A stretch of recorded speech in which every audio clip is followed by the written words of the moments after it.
Hey everyone, it's Phil from FWS, and today we'll be taking a look at why it's important to shoot 4K even if you plan on exporting it in 1080p. If you ever find yourself having a camera and you can choose 4K or 1080p, always go with 4K, and here's why.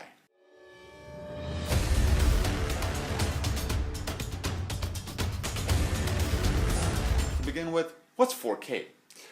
4K is 4 times the resolution of 1080p Full HD, as you can see in the image below. Its resolution is 3840 by 2160, which is the most common resolution, compared to the Full HD one, which is 1920 times 1080. This gives you the advantage such that when you shoot 4K, you can zoom in up to 2 times, and the output will still be Full HD. But when you zoom in a video that's shot in Full HD, like this one, the output resolution decreases, and on a Full HD display it's going to look worse. Nevertheless, if you do shoot in 4K, you can zoom in up to 2 times and you will still get that 1080p final shot.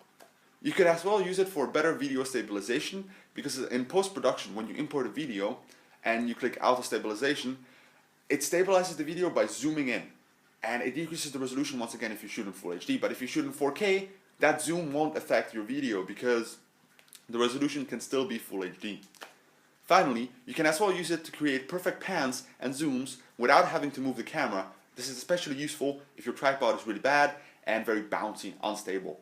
So once you shoot your 4K video on a camera that's not moving, you can later on zoom in up to 2 times, still having Full HD, and then you can set keyframes and move it from left to right, and the pan will be perfect. That's why it's important to shoot 4K even if you're just planning to export in 1080p Full HD.